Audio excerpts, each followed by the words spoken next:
ದೊಂಬೀರಾಯನ ದುರ್ಗ ಇವತ್ತು ಬಿಡುಗಡೆಯಾಗಿದೆ.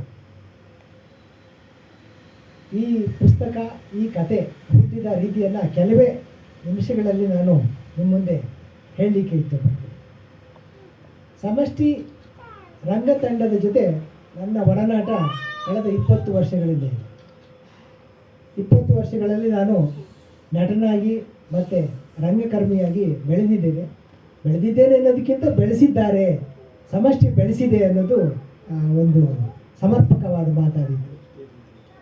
ಆ ಸಮಷ್ಟಿ ತಂಡದಲ್ಲಿ ನಾವು ಪ್ರತಿ ಶನಿವಾರ ಸಾಹಿತ್ಯ ಸಂಜೆ ಎನ್ನುವ ಕಾರ್ಯಕ್ರಮವನ್ನು ಮಾಡ್ತಾಯಿದ್ವಿ.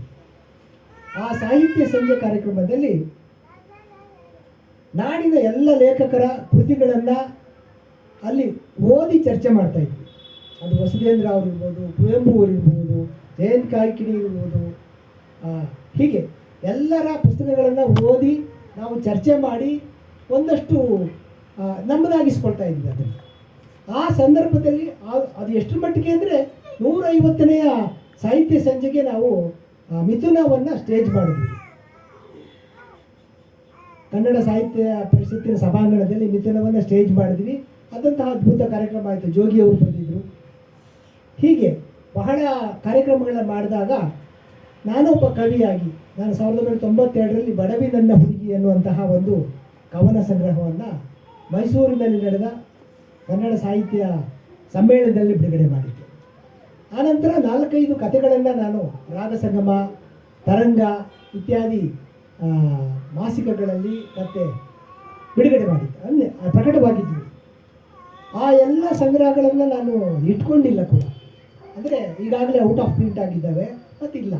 ಹಾಗಾಗಿ ನಾನು ಈ ಒಂದು ಕಥೆಯನ್ನು ಬರೆಯುವ ಪ್ರಕ್ರಿಯೆಯಲ್ಲಿ ತೊಡಗಿಸ್ಕೊಂಡೆ ನನ್ನನ್ನು ನಾನು. ಬಹಳಷ್ಟು ಕವಿತೆಗಳನ್ನು ಬರೆದಿದ್ದೆ. ಅದನ್ನು ಕೇಳಿದಂತಹ ಮಂಜುನಾಥ್ ಬಡ್ಗೇರು ಮತ್ತು ನನ್ನ ಅನೇಕ ಗೆಳೆಯರುಗಳು, ನೀವು ಗದ್ಯವನ್ನು ಯಾಕೆ ಪ್ರಯತ್ನ ಪಡಬಾರ್ದು ಅಂತ ಒಂದು ಸೂಚನೆಯನ್ನು ಇಟ್ಟರು.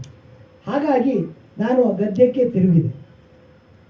ಬಹುದೊಡ್ಡ ಲೇಖಕರಾದ ವಸುಧೇಂದ್ರ ಅವರನ್ನು ನಾನು ಕೇಳಿಕೊಂಡೆ, ನಾನೊಂದು ಕತೆ ಬರಿತಾ ಇದ್ದೀನಿ ಸರ್, ಈ ಕತೆ ಬೆಳೀತಾ ಇದೆ, ಸುಮಾರು 11 ಪೇಜ್ ಆಗೋಯ್ತು ಹಾಗೆ ಅಂತ ಹೇಳಿದ್ದಕ್ಕೆ ಅವರು, ಈಗ ಕತೆಗಳ ಕಾಲ ಸ್ವಲ್ಪ ಕಡಿಮೆ ಆಗಿದೆ, ಕಾದಂಬರಿಯನ್ನು ಬರೆಯಿರಿ ಅನ್ನುವ ಉತ್ಸಾಹವನ್ನು ನನಗೆ ತುಂಬಿತು.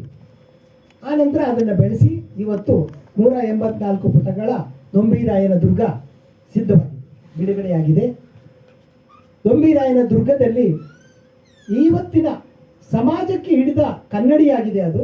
ಬಟ್ ಆದರೆ ಕಾಲ್ಪನಿಕವಾದ ಒಂದು ಕಥೆಯಾಗಿದೆ ಅದು. ಇಡೀ ಕಥೆಯೇ ಒಂದು ಕಾಲ್ಪನಿಕ. ಅದರ ಬಗ್ಗೆ ಹೆಚ್ಚಿನ ಮಾತನ್ನು ನಮ್ಮ ಡಾಕ್ಟರ್ ನಟರಾಜ್ ತಲಗಟ್ಪರ್ ಅವರು ಮಾತಾಡ್ತಾರೆ. ಇದು ನನ್ನ ಒಂದು ನನ್ನ ಮಾತುಗಳು ಇವಿಷ್ಟು. ಇನ್ನು ಲೋಕಾರ್ಪಣೆ ಆಗಿದೆ ನನ್ನ ಪುಸ್ತಕ, ಅದು ಹೆಚ್ಚಿನ ಜನರ ಕೈ ಸೇರಲಿ, ಓದುಗರನ್ನು ತಲುಪಲಿ ಅಂತ ಕೇಳ್ಕೊಳ್ತಾ ನನ್ನ ಮಾತುಗಳನ್ನು ಮುಗಿಸ್ತೀನಿ. ನಮಸ್ಕಾರ.